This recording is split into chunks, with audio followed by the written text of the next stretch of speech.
On 144, joining us, former Undersecretary of State and former Ambassador to NATO and Greece, Nick Burns. Nick, thanks for coming on last moment here. How are you reacting to this? Do you see this as a negotiating tactic, or is this going to be the new course of action for the administration on North Korea? Well, I think we're witnessing diplomacy in action. I think it is a negotiating tactic by President Trump, and frankly, I think President Trump is right. The North Koreans twice in the last week have issued tendentious, wildly irresponsible statements against the United States. Yesterday, threatening a nuclear war against the United States.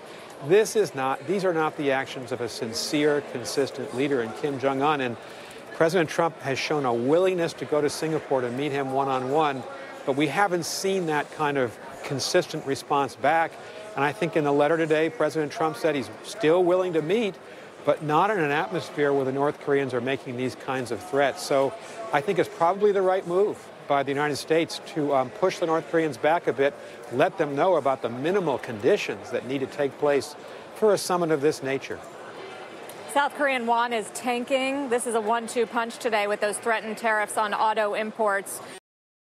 How do our allies, South Korea and Japan, respond? Well, very important now that President Trump keep President Moon Jae-in of South Korea and Prime Minister Shinzo Abe of Japan close together with us. I expect that he has probably talked to them already, or he will, to explain his reasoning. I think if those three countries can stick together, then you have a united front. The key question here is President Xi Jinping of China. Is he going to help the United States give a dose of reality to the North Koreans, or is he behind the North Koreans trying to actually water down the objectives of the United States? I think that's an unanswerable question now, but one that the Trump administration is going to have to figure out. Ambassador, your point about what they've said, or at least what Kim's lieutenants have said, makes sense. But the president has threatened them with fire and fury, the likes of which the world has never seen. Is that the appropriate rhetoric to set up a summit? Well, that was the rhetoric of 2017 when the United States and North Korea were exchanging a war of words. That was, last year. President Trump has been consistent over many months now, saying he's willing to meet.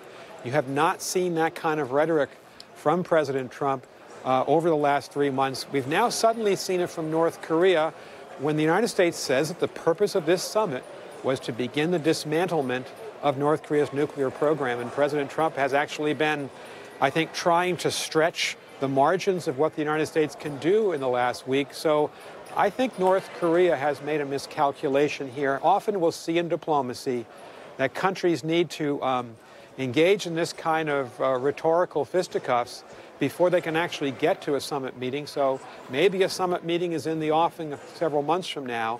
But I think, frankly, this kind of strength in the United States is a good thing right now. Is there